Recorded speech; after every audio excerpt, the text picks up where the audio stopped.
library this afternoon, and then our public roundtable as well. Very exciting.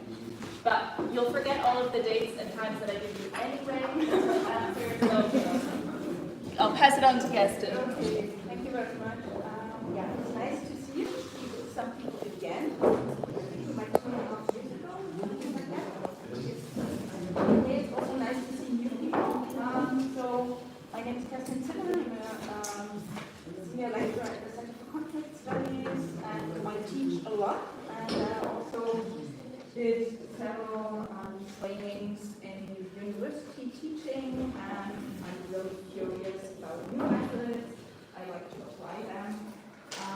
And every time I'm not really satisfied with one of my courses, I try to change things. So this time I'm going to take you on a small journey. How this course, introductory course in peace and conflict studies developed.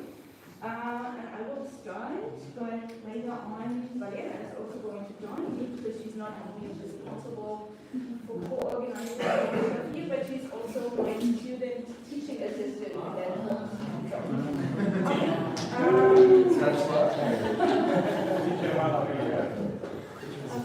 Yeah, multitasking, right?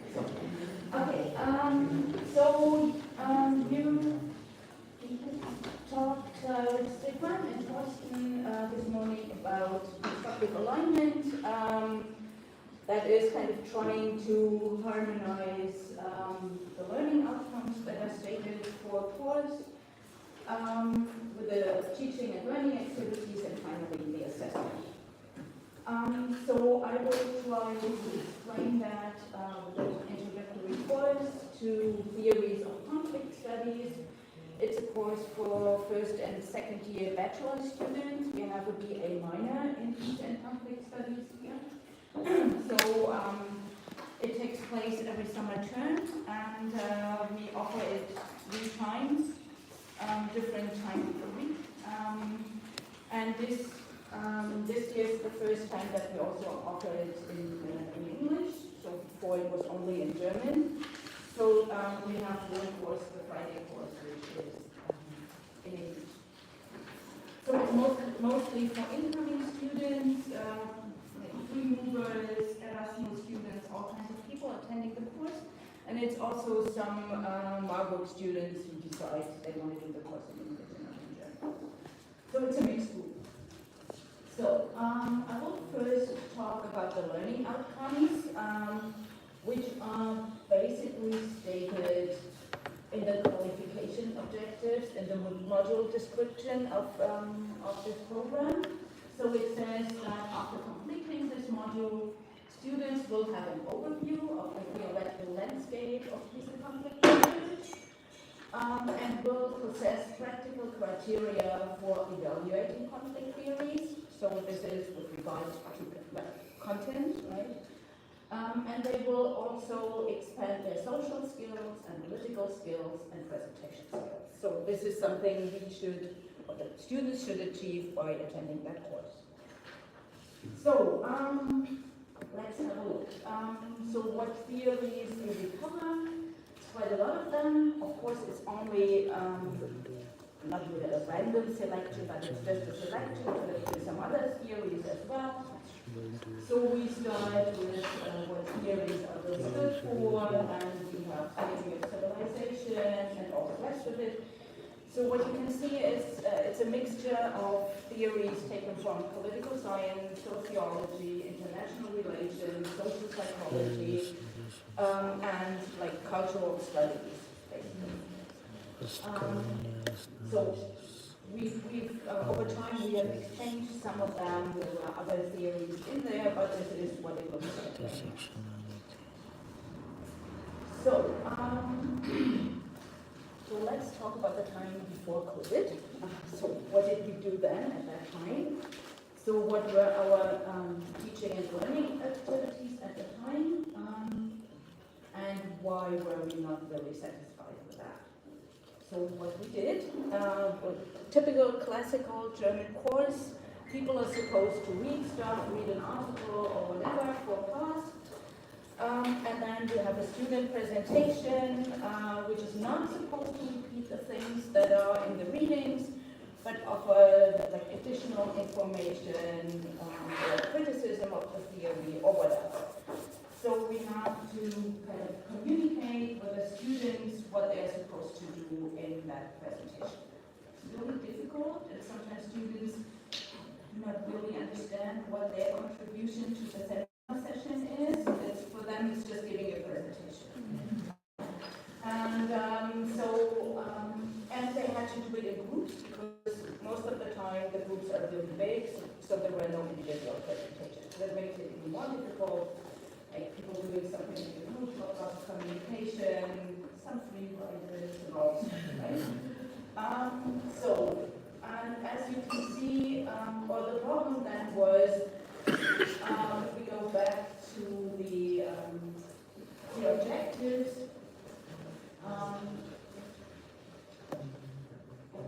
people were supposed to do the readings, so we couldn't really check whether they had done the readings, and yeah, very often students probably didn't do the readings, but just came and listened to the presentations. And some of them didn't always show up for their own presentation, right? Because we have attendance is obligatory, but we don't check it. So students might stay away. So basically, the outcome was that students probably knew quite a lot about the topic of their presentation. I did not really know very much about all the other topics, all the other theories. So we kind of failed to achieve this overview of the theories and physical studies. Yes. Okay. And as I said, some people did all the readings, were interested, but some simply tried to avoid that. And very often students are not happy with other students' presentations either. So very often students don't like seminars in which there are only student presentations because they are not always of a high quality, and so they kind of complain about it as well, even though they give presentations as well, which wasn't really that great. So, okay, so what was our assessment then? The assessment was we graded the student presentation, which is not very satisfactory because we had to grade the whole group because we couldn't tell who did what in preparation and what their kind of, how they divided up the work. But nevertheless, we decided to grade that, at least to make sure they would put some effort into the presentation and not in the written form afterwards. So they were simply supposed to hand it in a written form, which we did not grade. It should be okay for them to pass that, but it was the grade for the presentation. So we kind of felt not really good with the whole thing, but we have other things to do, and you don't really change it, and you just go on doing the same thing. But then came COVID, and it forced us to change things. Because we had to switch to online teaching, and had to change our teaching and learning activities. Especially as our university would tell us, don't go online with all of the students, have more asynchronous stuff, because our systems might just fail if, I don't know, hundreds, thousands of people go online at the same time. We are not really prepared for that yet, so please offer students some kind of other learning activities. And of course, we didn't want and couldn't continue with these presentations, and they would have been more awful online anyways than the web class. So what did we do? We created learning modules, which included readings, but we did not simply offer readings and say, come on, read this stuff. I know a couple of colleagues did that, just provide the readings.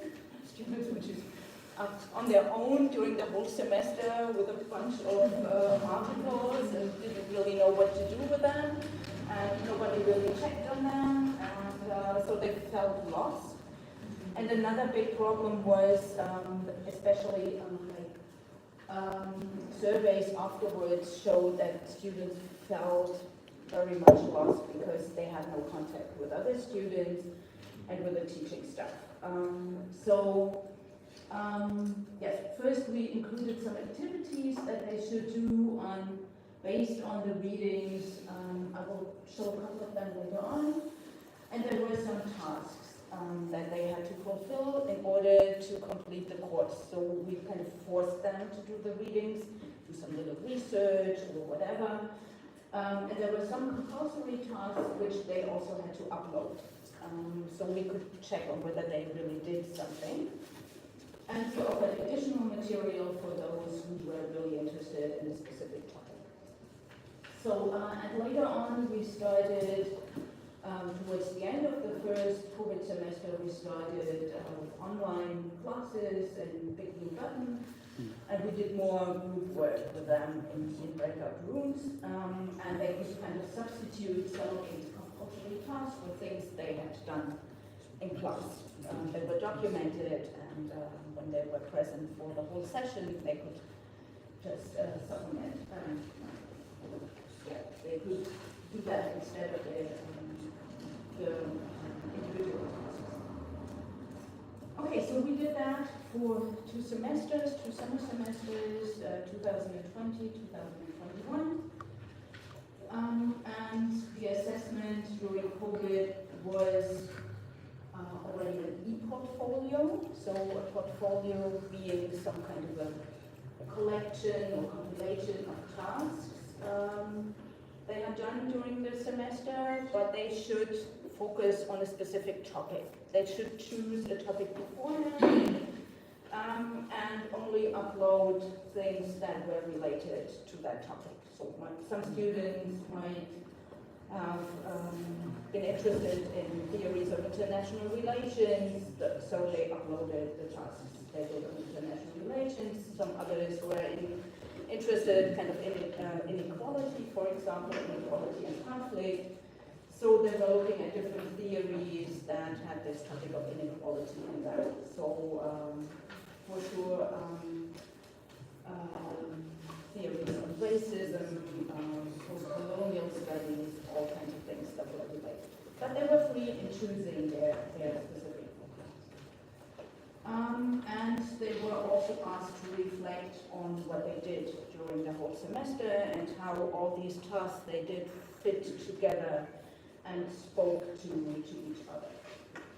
And it was kind of okay, and we got some fairly good feedback also from the students. Of course, all of them would have done that in class with the teachers and the other students, but regarding the circumstances, most of them were quite happy. Yes. And then 2022, we went back to the classroom, and I was sitting there with my then tutor and student assistant, and we were thinking, oh no, we're not going to go back to these presentations, for sure we're not going to do that. So let's have a look at the good things that happened during the online teaching period and try to transfer them to the classroom. So how to adapt them to in-person teaching. So we spent a couple of days working on all of the tasks we had developed for the online teaching, and we revised the tasks and the activities, and also revised the exam. So since 2022, it's basically kind of unchanged. We changed little things, but what I'm going to present you now is what we do in class right now. So we enter the post-COVID phase. The learning outcomes are still the same, but let's now have a look at what we're doing. So this is what we also show the students. What we do during the seminar sessions. So again, they are asked to prepare the readings, and and very quickly it becomes clear to them that it doesn't make much sense to attend the class if they haven't read, because all of the activities are based on that reading. And it's group work, so they will feel kind of awkward if they haven't read the text. So our seminar session then is normally divided into two parts. The first half of the seminar session is devoted to activities that are closely related to the text and the theory that read about. So this is something we call the basic class. And the second half of the seminar session is devoted to activities that focus on a specific aspect of the theory. I'm going to show you in a moment what that means. And students really have to work in groups. I would say that we at least contribute to the development of their social skills and really working together in pairs or smaller groups. Their analytical skills because of the tasks we give them, and also a little bit of presentation skills because they really have to produce something during those activities. And so we will have visible results, very often posters, but sometimes others. So this is an overview of what these basic and advanced tasks are over the seminar session. So you can always see, let's take the Marxist conflict theory as an example. So that they read something from the German ideology, so we work with important key terms in Marxist theory and try to find out what the main conflicts are for Marx and society.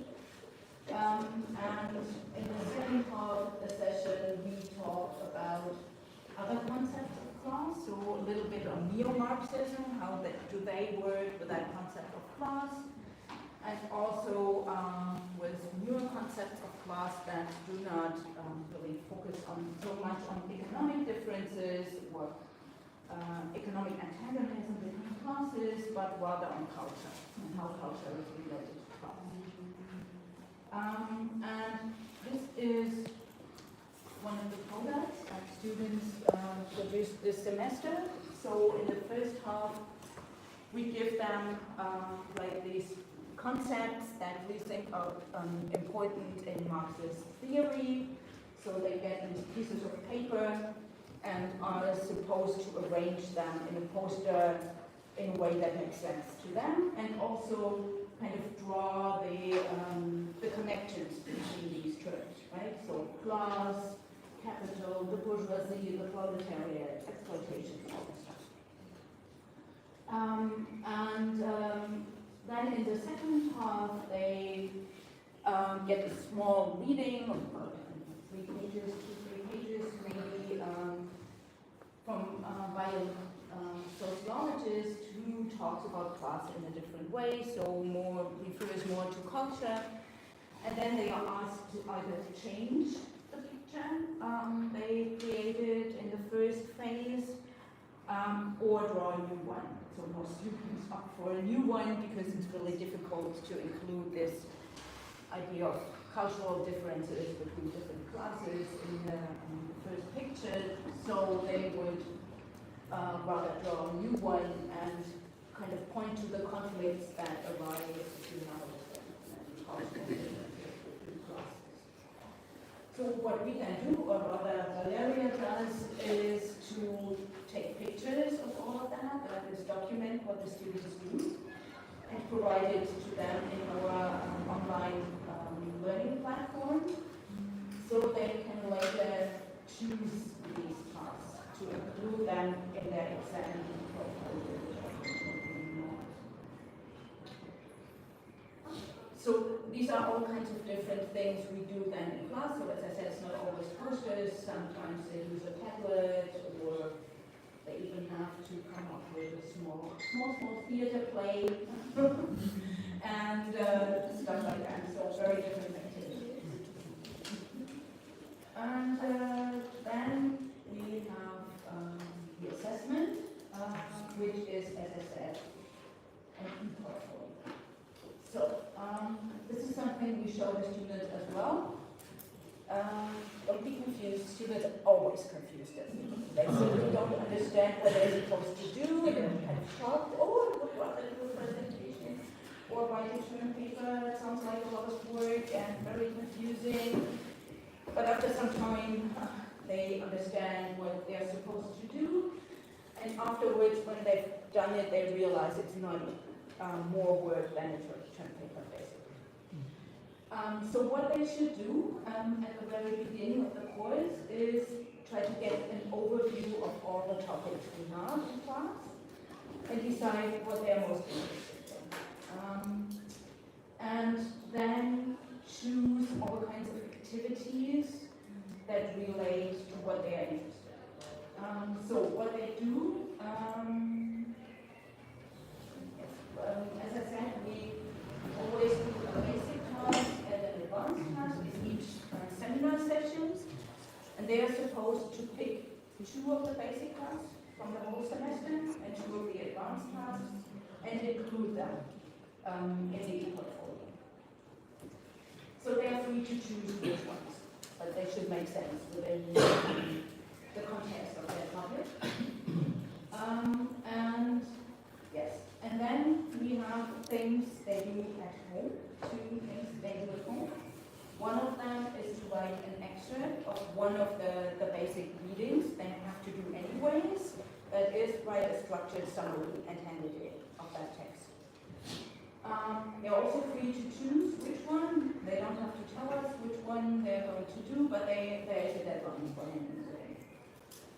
And then they can choose from all of the theories we deal with. They can choose 4 of them and do a theory profile. I'm going to show you that in a second, what that means. And afterwards, they also have to have them in during the semester. There are also fixed deadlines for that. And afterwards, they just pick one of them and include it in the exam. So what is the theory profile? You can see like the handout they receive here. You don't have to read everything, but it's basically like very general questions that they are supposed to answer with regard to that theory. So kind of, what is the theory more focused on? Is it more focused on actors or on structure? Is it a positivist theory or is it a constructivist one? What kind of understanding of conflict is there in that theory? So conflict is simply negative, or is there a positive understanding of conflicts? Or what's the concept of violence in that theory, or of peace, if there's any concept? So they should answer these questions. And I would say it really can adds to their ability to evaluate conflict theories. If they've done that for several theories, that is kind of ask questions or pose questions to the theory. Yes, so they hand in that either bullet points or they write a text, whatever they like. And as I said, they only hand in one. So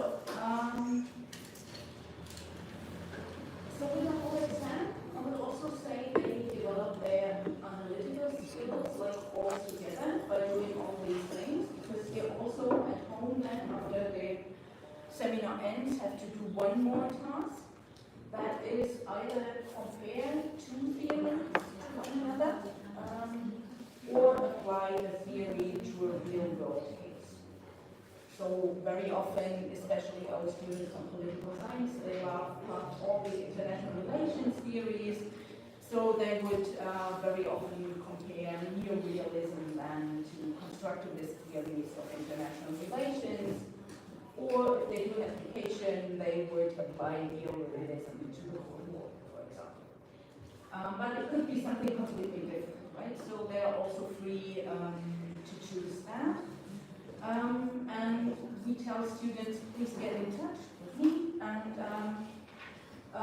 tell us what you're up to, what the overall topic of your portfolio is going to be, what the single elements might be, so in order to check whether that makes sense.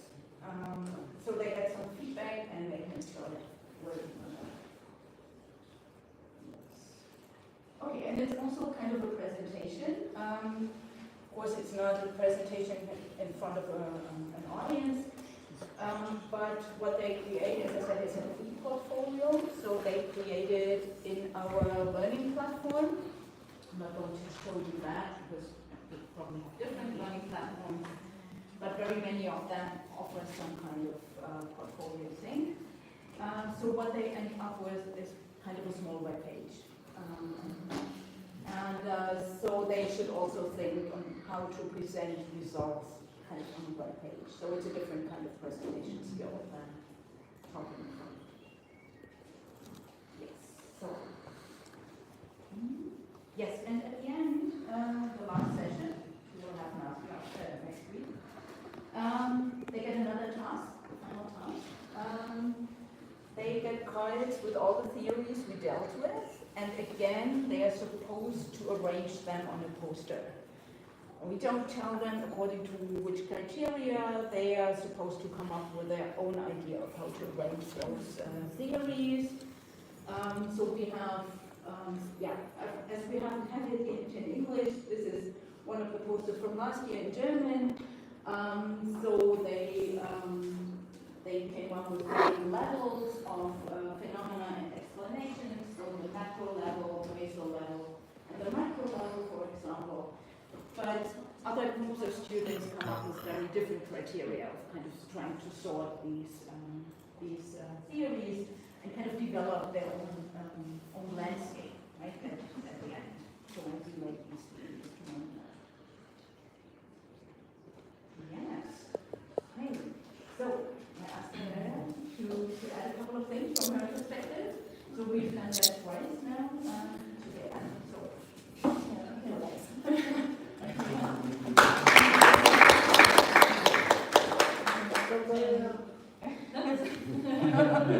Okay, I will say a couple of words on my role as being a student teaching assistant Cassie. As you said, as you mentioned, we've been doing this for 2 years together now. And then before that, I was also a teaching assistant at my former university. So in 4 years I've been doing this. Yeah, and in this course, I just do a lot of what's happening behind the scenes, so to say. So a lot of the emails that the students write reach me and I reply to them. I'm also maintaining the learning platform that we use, so I upload all the material beforehand and then also see these tasks that we do, so I take pictures and organize them that I'm uploading afterwards. And I also usually write the syllabus or like update the syllabus like the day so the students are informed. And yeah, then we always have, because we use a lot of like different methods, there's a lot of like tools, like internet tools that we use. So they also need to maintain it. It's also what I take care of. And then this semester I've also been doing a lot of translations, German, English. I mean, we also split a lot of these tasks, but also on my side. And yeah, then lastly, of course, they're doing the sessions, because most of the sessions are quite interactive. It's easier to have 2 people around to take care of all the material that we use, so the students get their hands, their field charts, know what to do, that we can walk around with and check whether everyone understands everything that's going on. So we also with the teaching, and then there's also some inputs that we then provide and I also put them. So that's these are kind of my tasks during the summer, supporting and teaching as well. Yeah, I don't know if you have anything to add.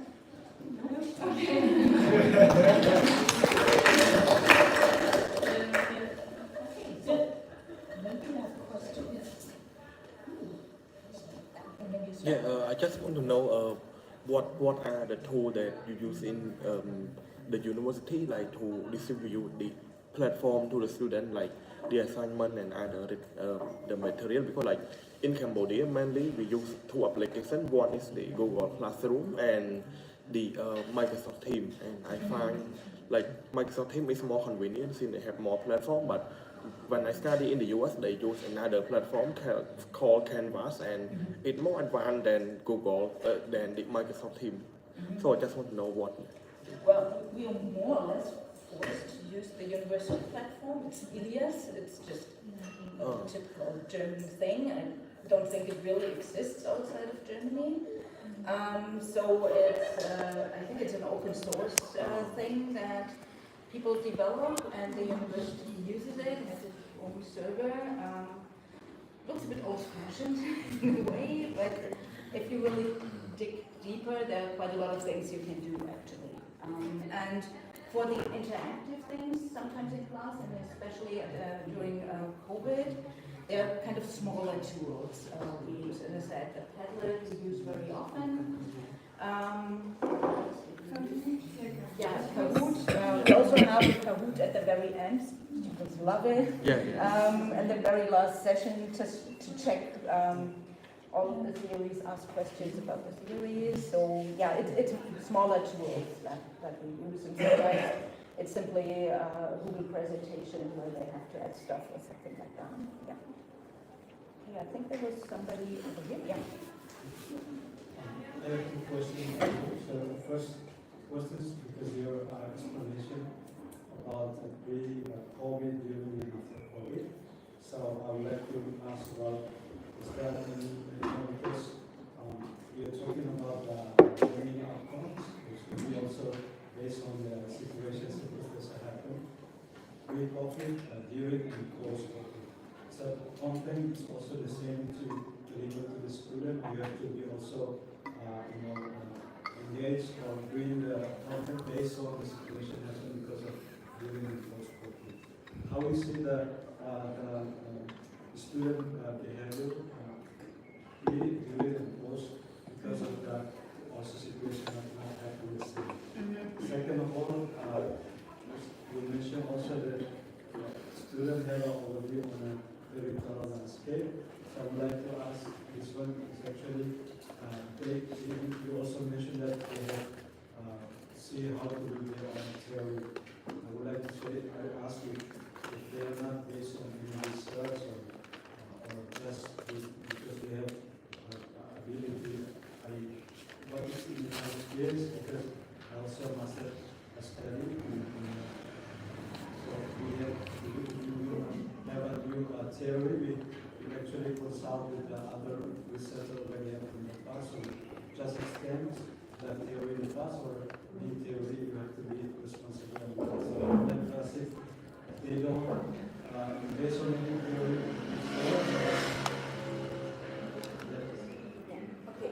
So to answer the first question, I would say, well, as I said, sometimes students feel a bit overwhelmed by this kind of what they should do during class and the assessment. So what we usually have is quite a lot of people showing up at the beginning of the semester. We were really shocked this time, right? There were like 60 people, I think, in one of the courses, 45 or something in the other course. Third course was not that packed. What you observe over time is that people, I don't know, who don't want to engage during the whole semester, they stay away. Right? They do something else, obviously, or I don't know what they're doing. This is one thing. But the students who stay are normally really satisfied, and they would really say, I learned a lot more in that way than I would in some other format in class. And this is something we also heard before COVID, that students were not really happy with these presentations and stuff. And it's a bit difficult for the during COVID period, because especially in 2020, we did some small surveys to find out how students are doing and how they assess the task, what they find helpful, and so on and so forth. But it really didn't depend that much on what we offered content-wise, but it was more about to what extent students felt at ease doing stuff by their own. They would do fine, I think, during especially the first COVID semester, whereas those who had, I don't know, also kind of psychological problems, missed their fellow students and all kinds of things, also lost their job and all kinds of problems, I would say they probably dropped out of that semester. But you also studied during COVID, maybe you, and I will answer the second question. I actually didn't really study during COVID because it's very hard to keep up with class, and at my own university they weren't very into interactive learning methods, so it was kind of hard to keep up. Yeah, so I took a lot of language courses during that time because they keep you busy in a different way than reading theories. So I can't really say anything. And if I understood you correctly, you asked what kind of, whether students should do their own kind of research and come up with their own stuff. No, they are just supposed to work with what we do. The only thing where they do some little research is, I mean, they do research in class, right? Sometimes, depending on the task. But the only thing, the only thing where they really have to do something new is the theory application or comparison. And for that, they have to do a little bit of research. Otherwise, it's based on the readings they have to do for class and stuff they read during class. So there's nothing new they have to do. What we really want to do is also kind of really link the stuff together so that for the assessment, they're kind of rewarded when they were in class, did all the stuff, so they could take a lot from that and put it into their e-portfolio and just kind of, I don't know, make it look nicer, write some comments, especially if we go back to that. So they cannot simply take it and put it into the e-portfolio. So we tell them, okay, it might not be self-explanatory, just write one paragraph explaining kind of what we did and what we can see. So they have to do little things with those tasks before putting them into the e-portfolio. I just wanted to add that apart from the final task, which is the theory application or comparison, there's actually, I think, almost always the advanced task that is that application of the theory, also linking the theory to a more current reality, some of them are also not like older theories, very classic theories, but we also try to link them to what's going on in the world right now or in German society, so they apply them and then bring in their own thoughts and maybe discuss what they think of theories. I think you want next. Hello, Professor. I'm Leandro from the Philippines. While I was listening to your presentation about assessments and how you compared it like during, and post-COVID, I'm very much curious about the changes or the transition of, again, the sort of assessments. Were there any also changes in terms of, like, say, for example, in the context of the Philippines, we saw that after COVID-19, somehow a delusion of like Latin honor students, like a surge of like Latin honor students. In many would argue that has something to do with again the transition pre-COVID and then like in between that after COVID. We saw that the rise. It's not just an isolated case only from the university where I came from, but in other state universities as well. So I am curious if were there any or are there any cases also similar to that here in Germany or here in Malmo, or if there are what are perhaps the ways and mechanisms on how do we make sure and guarantee that the level of how we assess the work of our students is the same, I think, rigor during or like pre-COVID, if it makes sense. Question. I would say, I mean, the assessment is really very, very different from pre-COVID, so it's really hard to tell. As I said, there was this presentation task they had before COVID, and yeah, very often student presentations, especially at the BA level, are not that great anyways. So it's not always the case. Some do really well, but as I said, it's really hard often to integrate it into class and make the students understand what their contribution is by giving this presentation. So it's not just a random presentation they have to give, right?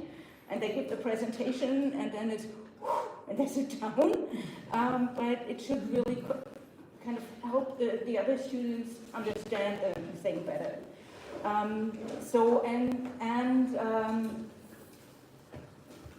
And it's really hard to only grade a presentation if you don't see what was happening behind the scenes, especially if it's a group presentation. So with that, I would say we kind of assess different things at the same time. So as I said, it's both analytical skills, presentation skills, so it's all in there. And it's an individual thing students do, so it's easier to assess that.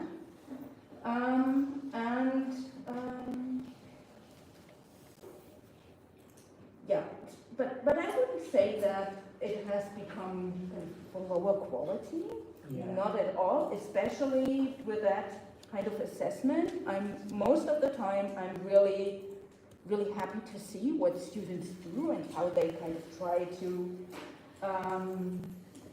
link all the different topics of the seminar together. So I would say it's a high quality, but as I said, there are quite a lot of students kind of dropping out after the first third probably of the seminar. So they might not, maybe these are the ones that might not do so well or not feel at ease with that kind of assessment anyways. So I think like dropping out after the third of the seminar is also very common, not in this seminar, but just in German university system, it's very common to go to the seminars and then see whether you like them or not, whether you can imagine doing an assignment, and then after a while you feel like, oh, this is maybe not my topic, or I don't have enough time, then a lot of students drop after a while and then focus on the ones that they are really interested in the next semester.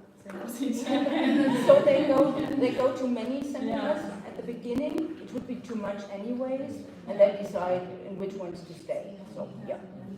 Maybe just to add to that, because I know that in many other contexts it's not the same, but just in Germany, or especially here in Hamburg, because you don't pay tuition per credit and per course, you can have the choice, and a lot of students come in very motivated, very excited, want to try all of the different topics, and it's sort of part of the student culture and the learning culture here that you test out different seminars, you try the seminars, and then you drop them again, and that's normal and that's okay, and it's not something that is sort of a measure of student retention or of student success or of teacher success.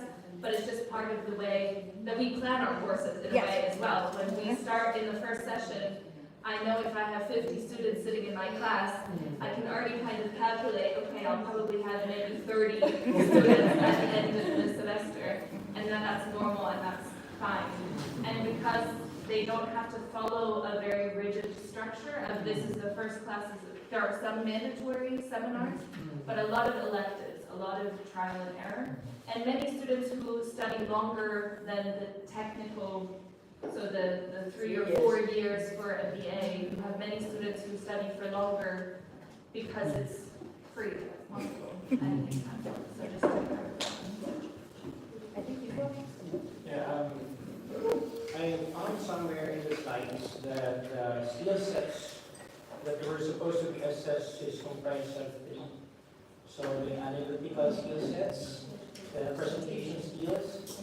But I found for example, for me, when taught or teaching classification, what are the parameters that are supposed to be used in assessing, for example, the social skills, especially in seminars wherein you then experience a lot of apathy after if they found out that this particular seminar may not be attuned to what they're looking for. So how do you then assess the social skills? I don't. Simply don't. We just think that by the activities we have, when they're really kind of forced to work in a group, they have the chance to develop that further and also find their own role in group work. So what am I really good at? What the challenges for me, whatever. But I really can't assess that. And we have had like feedback panels where students wrote that they had friends. And that they made friends because of the way that the seminar taught. Which if you present differently with no presentations, that would well, I think would happen. That's also something good. Yeah, we have a different seminar which is during the first semester, where students work in groups, the introduction, for even a longer period of time and have to give a presentation at the very end of the seminar. So I still have students who show up, like the whole groups show up in my other seminars, so they're still together. If things are fine, work out fine for them in their groups, these are really the places they make friendships, which is absolutely true, yeah. Oh, no, you were next, yeah. I was just about to add on to also what Sir Mark mentioned, that what were some strategies in terms of trying to go about with that 20 is not that who drop it out? Or do you have some strategies to like make sure that, yeah, okay, they dropped out, but how do you also monitor later on if they go on a different program? Would they most likely drop out later on? Or does Marburg have really a program that will really make sure that this 20 will drop out of the first program? They don't drop out of the program, they don't drop out of single seminars. So, yeah, just seminars, so they just, maybe they go to 6 or 7 seminars in the beginning of the term, and they then do 3 of them, maybe, or 4. And that's the only amount of credits that they need. So it's not I think maybe dropping out or students dropping out has a very negative connotation in many other places, and the word dropping out makes it sound like it's a negative thing. But it's just students have a lot of freedom in choosing the seminars that they are interested in, that they're excited in creating their own study path, essentially. And so it's just part of the process of choosing and deciding what you want to study and creating your degree path as you do. So the students, when I say, well, you know, I have 50 students in my seminar and then by the end I have 30, that's not students who are dropping out or disappearing. But in the first 2 weeks, we call it sort of seminar shopping. Like students go from seminar to seminar and they see what is interesting, how does it fit into my schedule, how do I want to, what do I feel like, or what am I interested in studying, what credits do I need, and then they create their study plan based on that. But they don't need the program. Because I'm also curious, during the pandemic time, what were your programs or strategies to also ensure that students really, or the learning outcomes have been achieved despite the remote learning and teaching? Because human element is really important in the teaching and learning of the student together with the teachers at the same time. So how do we ensure and monitor that this student maybe, yes, like connecting as well to Sir Leandro, that after pandemic, became a Latin on our students and more of a cognitive level. So how do we also track into the knowledge really transcend towards attitude and behavior, and etc. Are there some ways on how to measure and monitor their learning after being involved in a pandemic? I have be honest, I have no idea what was done at Marburg University, for example. I would say probably it depends very much on individual lectures and individual seminars as well. And sort of because it's not maybe as centralized, organized as it is in the Philippines or at MSUIT, for example. It's much more teacher-based, individual-based, how we want to go about it. And there are organization that is being done for the curriculum as a whole. But the experience of each seminar will be very different depending on the teacher and the lecturer. Yeah. So we still have lots of, not lots, some teaching staff who hadn't used any learning platform before COVID at all, right? So I don't actually know what they did during COVID, but they probably told their students, assistants to upload something, I don't know. Yes, and some of them were probably not really willing to adapt to the new situation, whereas others saw that as a project, as a challenge, and whatever. So yeah, as if I said, it really depends on probably also the subject and the teachers there. Yeah. Maybe also just, we have Desh here who has been here for a whole semester as an Erasmus student, and she's from the Philippines. So maybe if you want to share what your experience as a student. Yeah, and when I was like to enroll courses here in Marburg, it was like 60 CPS, but I was just required 30. So what I did is I shop all those courses that sounds good to me, and then I shop, and then I have to re-register those whom I'm not interested. And then in terms of the teaching strategies of the lectures, it's very varied. But the momentum is still there up until this time. It's because I have already in mind that these courses that I have been for so long, like I have not been registered, is what I want. So this really gives me the freedom to be in this course until the end of this time. So in the classes, we were required to read lots of articles. Some lecturers gave us many articles. Some also involved into active participation, like all this traditional way of teaching, and some just like a lecture base. It depends upon the lecture. But at the end, there is this varied experiences I have encountered with these lectures. And it stays me with the ground that I have learned a lot because my entries on the courses remains the same.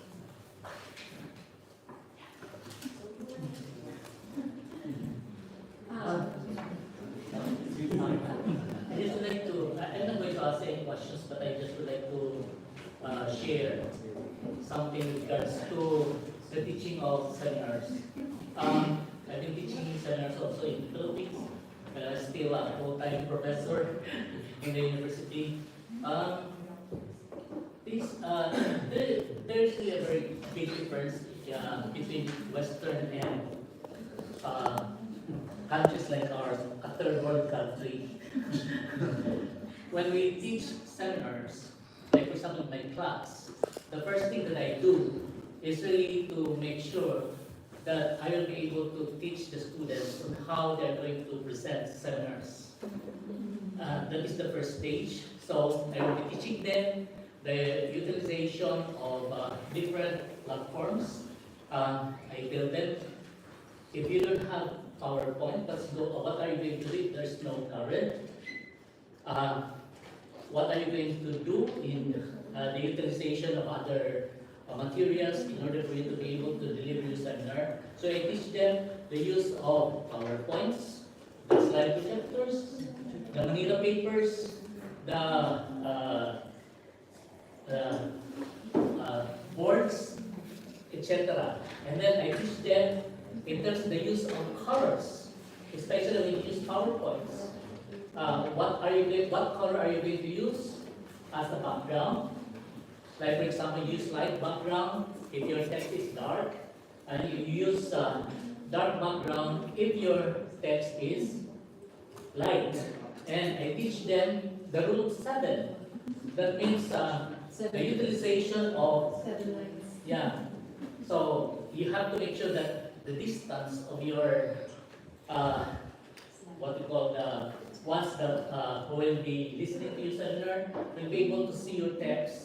And I teach them the advantage of the use of tables and figures, done text, because I do not want, I tell them, please do not make your seminar as a reading class. So things like that, students are being taught like that. And then the next step is what type of seminars are you going to be presenting? Is it a research seminar, or is it a seminar based on literature review, or you're going to present a seminar that is plenary time? So students are actually being taught, and they are being required to be present because they have to pay for the course, and we have to make sure that they are present 18 hours per semester for a 1-unit course. That means one seminar course. So in terms of the content, yeah, of course, we teach them that when you do your presentations, you have to make sure that whatever topics you are going to select, it should be higher cognitive skills. You have to do analysis, studies, and evaluation. And that is where the professor is going to be making in contact with the students and then discuss what should be the content.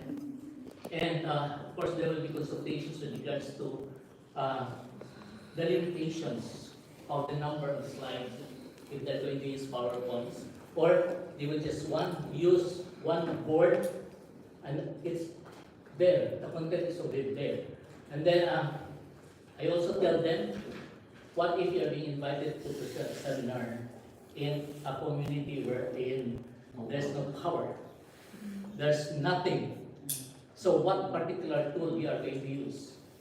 What if during your seminar you're sick, you don't have any voice? So what kind of technique or method you're going to use in order for you to be able to present your seminar without any voice? So things like that are really discussed. And that's the reason why probably those students who were under me already knew how they're going to present their seminars, especially in different kinds of situations. So, unlike here, of course, you're very rich. The students are not paying any tuition, they can choose. But the country like ours, no. So, we have to make sure that as professors, we will be able to teach our students to make use and learn all the nitty-gritty, especially in doing seminars. That's what I'm going to share, because I came from a third world country teaching for more than 35 years. Thank you. Thank you. Just one thing, what has really changed in Germany over the last decade probably is that students coming from school basically very often already know how to do that. So that has really improved. So I can remember some decades ago it was really a hassle that students didn't know how to use all the technical stuff, how to do a presentation. But I can tell you my kids are 16 now, they had to do it in grade 9, again in grade 10, and they will have to do it during the last 3 years in school for sure. And what they can also do at the university, if they still don't know what to do it, is rather pick special courses or like these general skills courses that the university offers. So most of the time we don't therefore see it as our task to teach them, maybe give feedback for improvement and stuff, but not really teach these skills. Yes. Yeah. I like on how you reflect from pre-COVID to COVID and then the post-COVID, and improving on how our learning outcomes, assessment, and the approach of teaching.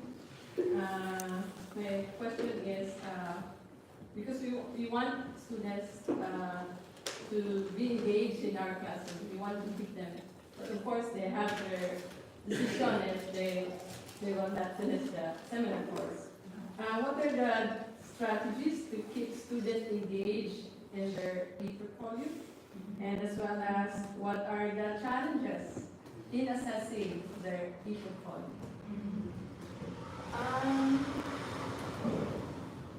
So I would say most students who stay until the end also hand in the exam.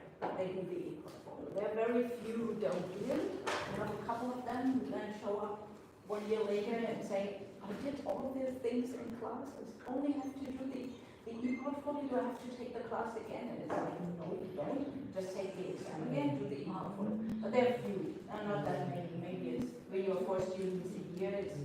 It's with 3 seminars. So those who stay also do the seminar and assessment. What part of the challenge really is, it's not so much doing the e-portfolio content-wise. One challenge is we always have these, those students who now write and say, oh, I forgot to hand in the exam, I forgot to hand in the theory profiles, what are we going to do?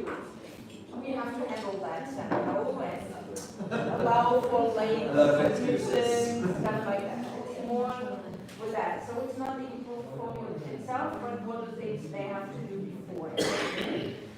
And then what they really encounter and probably don't take seriously at the beginning are the technical things in the e-portfolio. So we tell them, start early, do all the stuff in Ilias.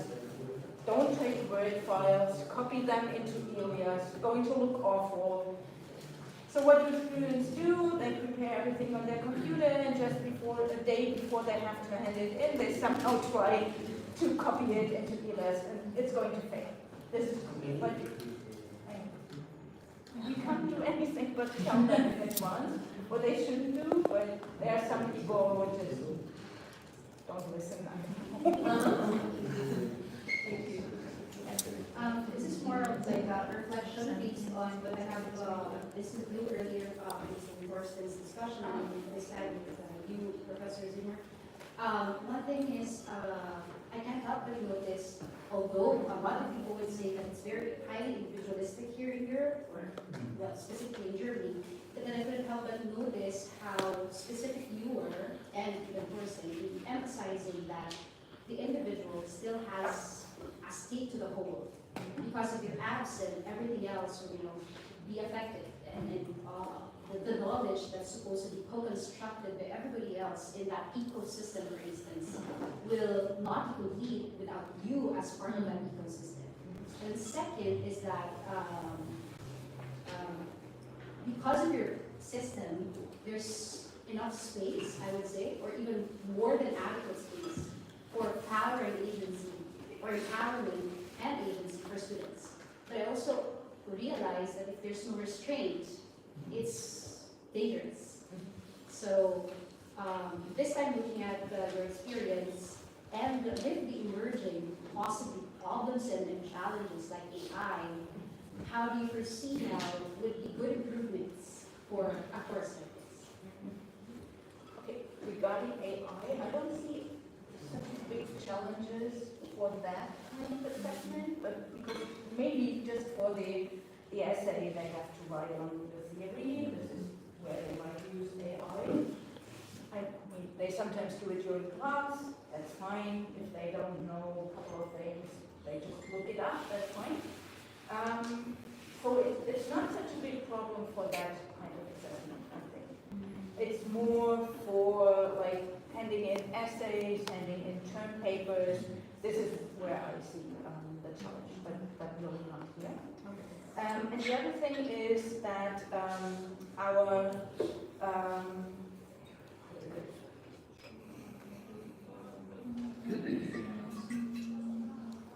what is Prüfungsordnung? Exam regulations. Yeah, the exam regulations tell us we can only grade one thing, right? So I can't grade several things, I can only grade one. And this is why I said earlier on, before COVID, we decided to grade the presentation and not what students handed in afterwards. They had to hand it in, but we couldn't grade it.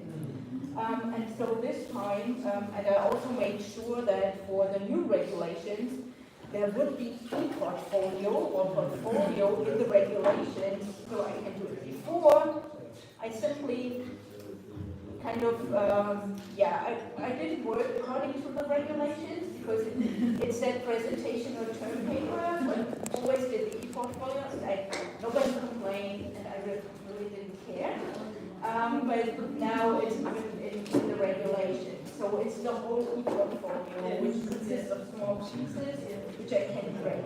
So we also have kind of restrictions for us teachers, what we can do and can't do. But most of the time, we're also kind of happy to kind of find ways to make it, well, it's not that I want to go against the regulations, but sometimes they really don't make sense. And just hamper us and the students in doing things that make sense. So we try to be creative.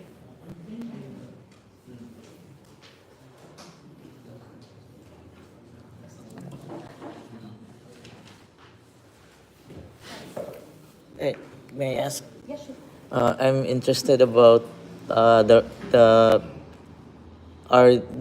research assistant, the role of Valeria. Is it part of her requirement in her program? No.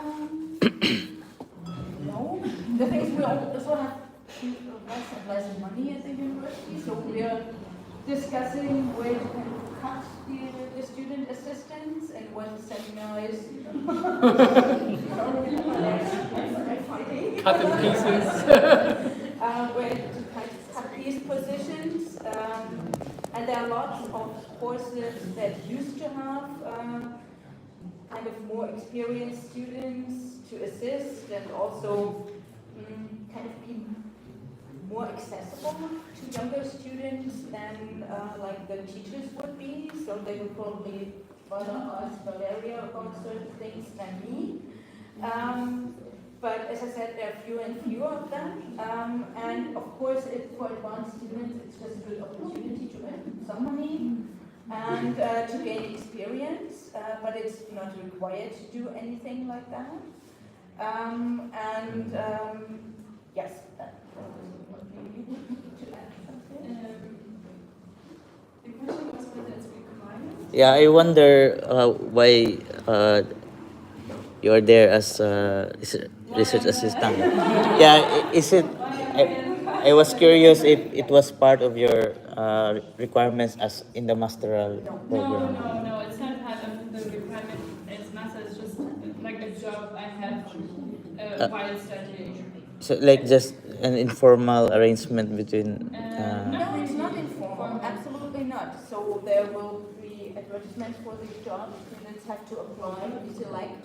They have an official contract with the university, and so for the term, and it's something official, which we always every semester have to decide on how many we can pay, basically, and how many students will have the chance to gain some teaching experience. I see. And then I can also maybe add that I have the job as a teaching assistant, but a lot of the students have jobs at the university where they have some kind of assisting role. It doesn't have to be teaching, but a lot of like PhD candidates or professors or other scientists have like the students working for them In projects. Doing like literature research or for example working on interview transcription, all these like little things. So a lot of my friends also have student assistant jobs. Oh. Thank you. It's just a very common system in Germany. Oh, yeah. Thank you. I see.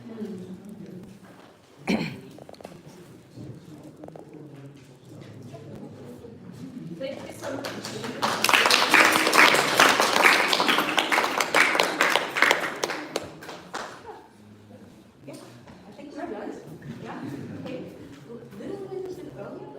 That's good. I'm going to go ahead with all the important stuff. Not the important stuff. The important stuff just happened already. Thank you so much, guys.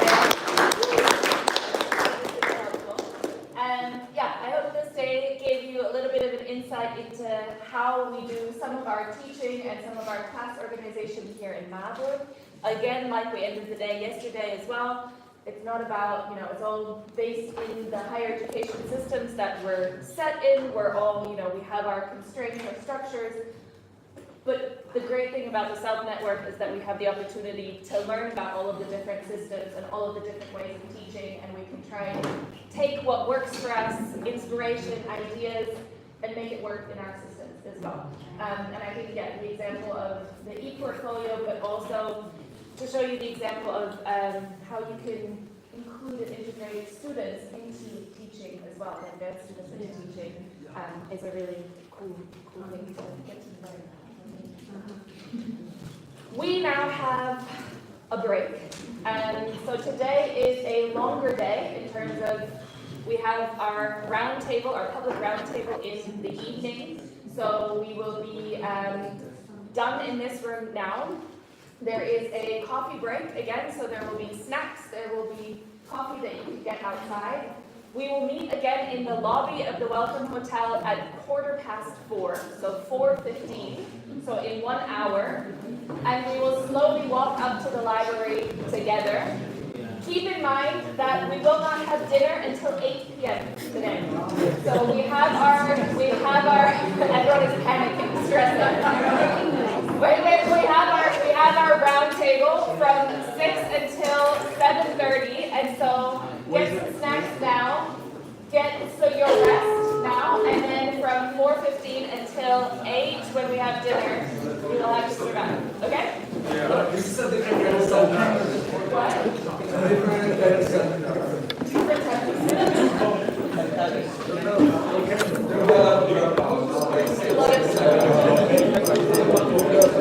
Oh, thank you so much. Where did you find them? Oh, this.